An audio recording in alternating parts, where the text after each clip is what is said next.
Fall is well underway here on the farm and it is just beautiful. However, we still have not had our first frost, so the garden is still alive and well and producing lots of stuff for me all the time. However, it is baking season, so today I am going to be sharing some delicious fall recipes with you all. The sun is coming up later and later in the mornings, but I can't say that I mind it. I really like having the early mornings to myself to get some things done. You all know that. I've shared that before, and especially now, the baby, well, not the one in my belly, the toddler is sleeping so great. He sleeps from like 8 to 6:30, and so, if I get up at 5:30, I've got at least an hour with nobody awake that I can get started on all of my chores. I can get a head start on breakfast, bread baking, anything that I need to do in the morning before the kids get up. And in fact, that is what I'm going to do this morning. I'm going to make some breakfast and some bread. So last time we made a closed crumb sourdough artisan bread. We're going to do an open crumb now. And I told you guys I'm not fancy. I basically just make my dough more hydrated. So I'm starting off the same as I did last time with about a cup and a half of warm water. You don't want it hot, just warm. Mixing in about a cup of sourdough starter. I've got lots of starter today because I'm going to use more starter in my breakfast that I'm making after I get this bread going. And then, the biggest thing that I'm going to do different for this open crumb bread is I'm going to add less flour. So I'm going to start off with probably about 2.5 cups here. I think last time we did 3 to 3.25 cups of flour. If you watched my last video, I will link it up in the corner so you can just click on it because that's where I talk all about bread. But I really just watch the feel of the dough because depending on the starter on any given day, it might be a little more, a little bit less. But this recipe is about a cup and a half of water, a cup of starter, and 2 3/4 cup of flour for 1 loaf of artisan bread. And you can see I'm just getting it all to come together here. You don't want to knead it or mix it totally together. Just going to let this set for about a half an hour while I move on to preparing breakfast. And then we'll come back, add salt, do some more resting and stretching and folding, and get our bread dough going. Just going to get my coffee brewing here. Now for breakfast, I'm going to make some sourdough discard apple crisp bread. And yes, it's as delicious as it sounds. This is not a low-calorie breakfast.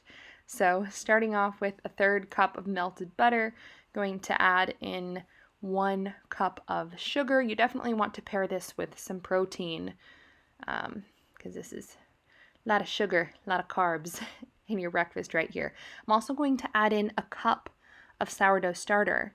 And I'm just doing this all in one bowl here. So a tablespoon of baking powder is next, and then a 1/2 teaspoon of salt. Looks like I am down to the last bit of my little salt dish there. Also about a teaspoon of vanilla. We don't measure vanilla, we just pour from the heart. Remember that, guys? I added about a teaspoon of cinnamon. Now I'm going to mix this all up and then add my flour. This recipe is in the description below. So this is 1.5 cups of flour, and I don't know where I missed filming, but there is an egg and a 1/2 cup of milk in this batter as well. Now, while my oven is preheating, I'm going to make the apple crisp layer. So the toddler has woken up, as you can see behind me. I'm just going to dice up 1 large apple, pretty small here, and mix it with 2 teaspoons of cinnamon and a 1/4 cup of brown sugar.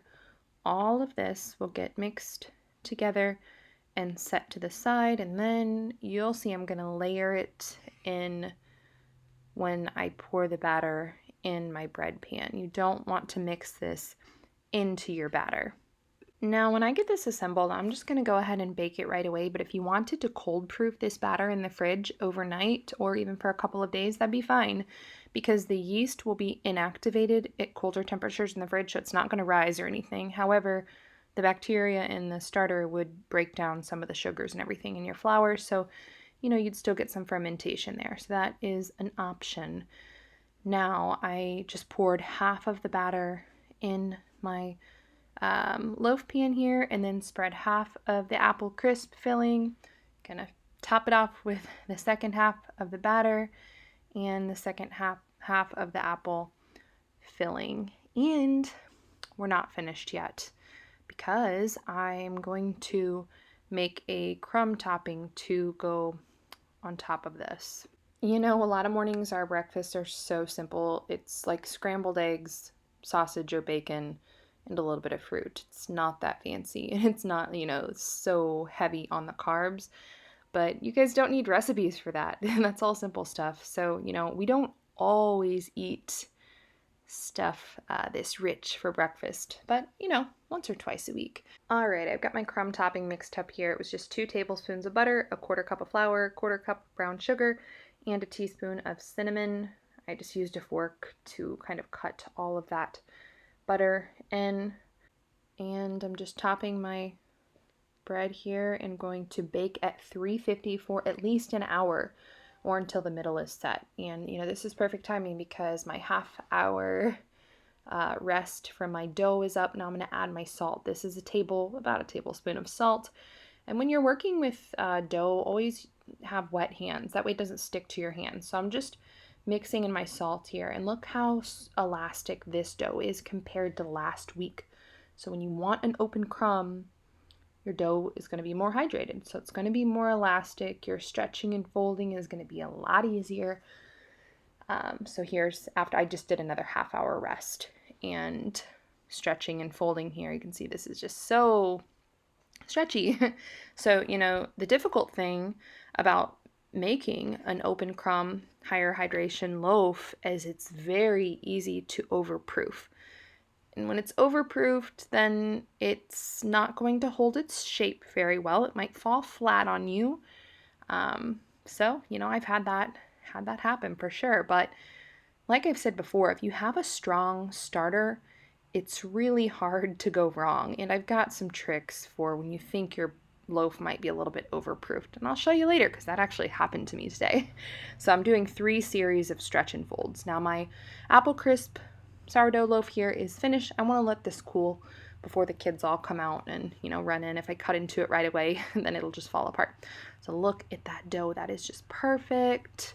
My stretch and folds are finished. I am going to put this in my proofing box and serve the kids breakfast. And then we're actually going to head to the gym. So we'll be gone for a couple of hours. And with this high hydration loaf, it's not going to take long at all to complete the bulk ferment. Look at that. You can see the apple crisp, the 2 layers there. Ooh, this was just so good. I really thought that I would have some of this left for my husband when he got home from work, but the kids actually ate it all throughout the day. So, that's fine. My one of my little guys told me that's the best bread that you've ever made. So it's definitely a keeper here. All right. Well, we did go to the gym. We got home. My dough, you can see there, is very well proofed. It has definitely doubled in size. In fact, it proofed maybe a little bit longer than I would have liked. But like I said, that strong starter, it'll be just fine. I just kind of floured my countertop to make it easier to work with since this is super sticky, since it did proof just a little bit longer than I would have liked. So I'm doing my burrito fold here. Now I'm going to make an like oval shaped loaf this time. I did the round loaf last time, so just tucking my sides in here. I'm not a shaping expert, but I can always shape it good enough with my fancy burrito fold to get it to hold and not fall flat. So I'm turning it over into my basket, going to cover this and let it proof in the fridge. I could bake it later today after a few hours, or I can bake it tomorrow, or sometimes it ends up in there for a couple days before I get to it. I did get to this the next morning actually. So I'm just going to start by preheating my Dutch oven. This is a very important step. You want a really hot Dutch oven. So some people preheat for a whole hour. I probably don't do that. I let my oven get fully preheated and then maybe another 10-15 minutes. But I don't know if I do the full hour. Now, when we starting fires in our wood stove every day, then I might just preheat my Dutch oven on the wood stove and then put it in the preheated oven so that I can, not have the oven on quite as long. We'll see. All right, so with this loaf being very well proofed, I am going to do the freezer trick again. I shared this with you guys last time. If you're concerned about even a tad bit of overproofing, just while you're preheating your Dutch oven, put your dough in the freezer. So it won't be, don't forget it in there, but it won't be in there that long, just enough to where you can score it without it sagging and losing its shape. So we're about ready to go here. I heard my timer go off on my oven, so I'm going to start scoring here. And with this particular loaf, like the oblong loaf, I like to do an S shape score. I've tried out a few different scores, and that one just always gives me a really good expansion, a really good shape, and I just think it's pretty. And I've shared that I'm not that artistic, so for me, this is about as crazy as it gets. You can see my dough is kind of pulling just a little bit, but not too bad. I'm confident that I will still get a good shape when this loaf comes out of the oven. So I've got my big S shape score there. You can see it's already expanding. You want to score on your big expansion scores, make them nice and deep so that it can actually expand. All right, so just like before with my closed crumb recipe, this is the same. It's just higher hydration dough. We're still going to bake covered for 30 to 35 minutes. Now, I actually am going to add some ice cubes in the bottom of my Dutch oven on the outside of the parchment paper, not inside the parchment paper. So they will, as soon as I cover this, they'll create steam and prevent the bottom from burning. That's another thing with a higher hydration loaf. I don't want to, it seems like to me it's easier to burn the bottom. So the ice cube trick works really well. All right, so I just uncovered, and we're going to finish off with another 10 to 15 minutes baked uncovered. And once again, here we go, guys. Just a perfect loaf. And, that was even with the slight overproofing, with me not getting home from the gym in the time that I thought I would, but it looks great. Got a good color here, good shape, and you'll see when I cut into this thing, it really does have a good shape and a good crumb. I like to let it cool for a minimum of an hour, but honestly, you guys, preferably like 6 hours. The longer you let it cool, the more moist your bread will be over time. So look at that, a nice open crumb loaf, not gummy at all. This is totally cool. It's got a great shape, and yeah, very simple. No scales.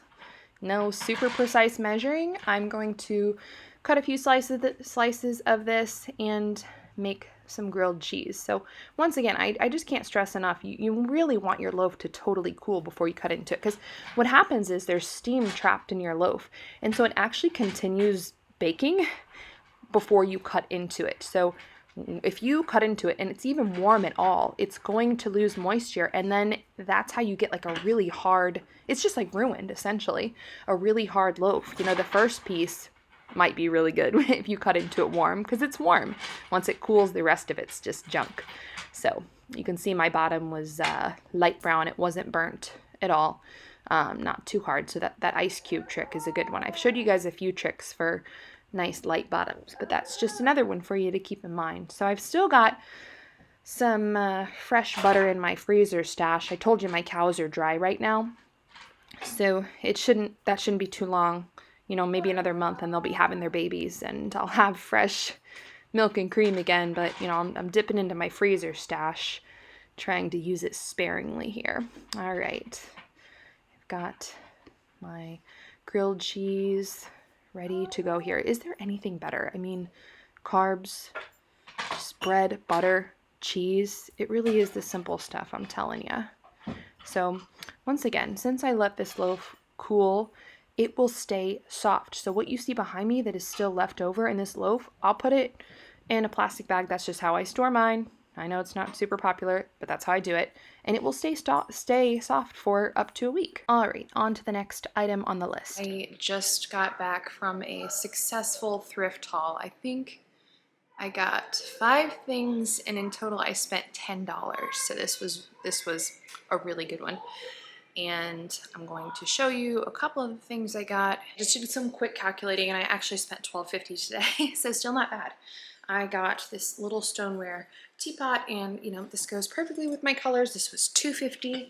I also got this frame, this gold frame here with little inlay.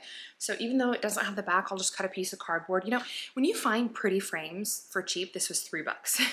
Just go for it, because if it doesn't have the backing, that's okay. You can just make your own with cardboard. Or if, like the next frame I'm going to show you, which was $1, this right here.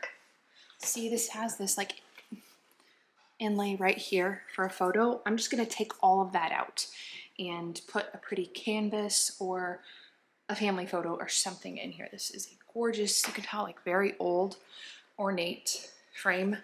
Very solid. It's heavy. It was $1. Such a steal. And then probably my biggest find of today, this beautiful piece right here. I don't even know if I can fit it all in the frame.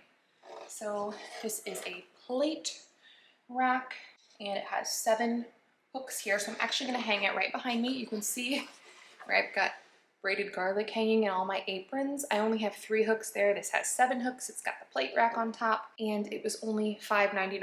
Such a steal. So I'm going to replace what I have there with this, style it with some plates that I had gotten for super cheap a while back, and see how it looks. I don't know about you all, but you know, when I'm going to be doing projects at home that involve power tools, I do it when my husband is not around. And it's not because he minds. Like, he doesn't mind. He just minds when he has to watch me do it, because it gives him anxiety, and that he says I'm doing it wrong. But if he comes home and it's already done, then it's fine. It's just, you know, the process of watching me do it that is very nerve-wracking for him, which I think is hilarious. I think I'm pretty good at it. I know, you know, that you gotta find studs. I know the basic stuff. I know that you have to use a level. So this little find here is just beautiful in this spot. And there you see the sticker, $5.99. Such a steal. This is such a solid piece. And it only came with 2 holes for screws, but I actually added in 2 more. That way I made sure to hit studs. So I added that one and that one. So this should be very sturdy. I did have my husband check it when he got home, and he said, "Be careful, kids. The whole wall is going to come falling down." So it didn't. He was wrong. But anyway, I have these rooster plates that I found at the thrift shop for the whole set. It was just a couple bucks. And I found them several months ago. I didn't know what I would do with them, but they were cute. They went with my colors and, you know, my grandma farmhouse theme here. So this was perfect. Perfect way to put them to use.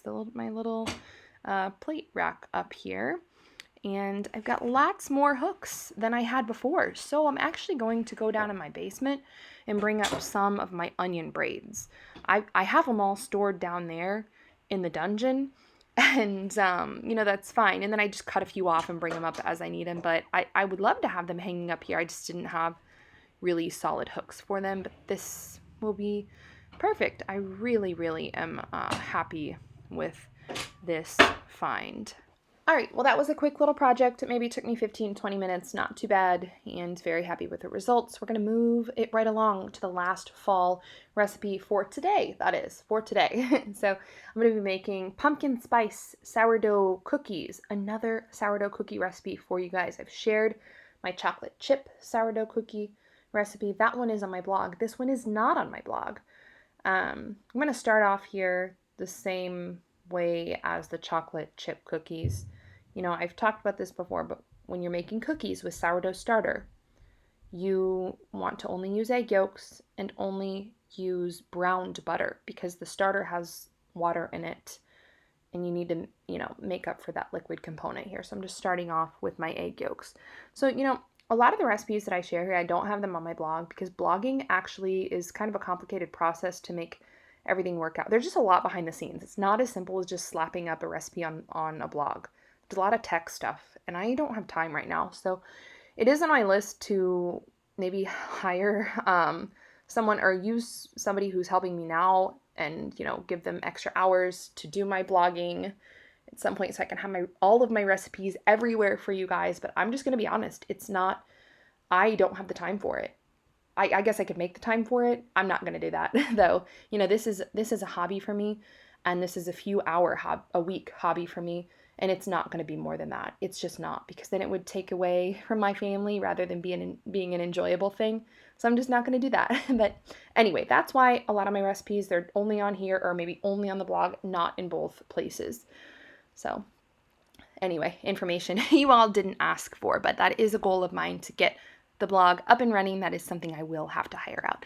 All right, so I'm finishing this cookie dough here. The whole recipe is down in the description, but you saw that I used the brown butter again. This uses a 1/2 cup of sourdough starter, so you can use active or discard. It doesn't matter. There's pumpkin puree in here as well. So this is just a really, really rich cookie dough. Now, like the batter for the apple crisp bread, if you wanted to finish this cookie dough up and then cold proof it in the fridge for a few days, up to a week even, that's fine, because it's not going to rise in the fridge, but the bacteria in the starter will break some of the sugars down. So you'll get some fermentation. You can do that. That's an option. But, I don't ever work that far in advance. I probably should. But we're just going to go ahead and bake these today. So my husband actually has a card party he's going to tonight, and he told me to make something good. So this is my something good. I hope they turn out really good. I've made these before, but I'm kind of mixing it up, and I'm going to add a little something onto these when they're finished baking. You'll see what I mean. So since I'm not chilling, I don't have time to chill this dough while I'm preheating my oven, I'm just going to do the freezer trick again, pop them in the freezer so they solidify a little bit and don't run all over the cookie sheet. These get baked at 350 for about 12 minutes. For some reason with the pumpkin puree, they take a little bit longer to bake than my chocolate chip cookies. So just watch them until the edges look a little bit crisp there. These are very, very good. They're not cakey. They're very gooey and just, in my opinion, great consistency for a cookie. So I'm actually going to make some maple spice icing for these. Just spicing it up a little bit today here. This recipe will be in the description as well. I started off with 8 ounces of softened cream cheese. In total, I added a little bit of powdered sugar, but I ended up adding a little bit more, so I think it was like 4 cups of powdered sugar, a couple tablespoons of maple syrup, a teaspoon of vanilla extract, and then about a 1/2 teaspoon of pumpkin spice. Then I will whisk this all up, make sure it's the right consistency. You want it to be pretty thick. You don't want it running off of your cookies. It's just gonna ice my cookies here, and you guys, these turned out so good. John really liked them. They got his stamp of approval, and they were a hit at the card party he went to as well. So the addition of the icing, that is, definitely a keeper. All right, well, thank you all for watching again this week, and I will be back again in the kitchen next week.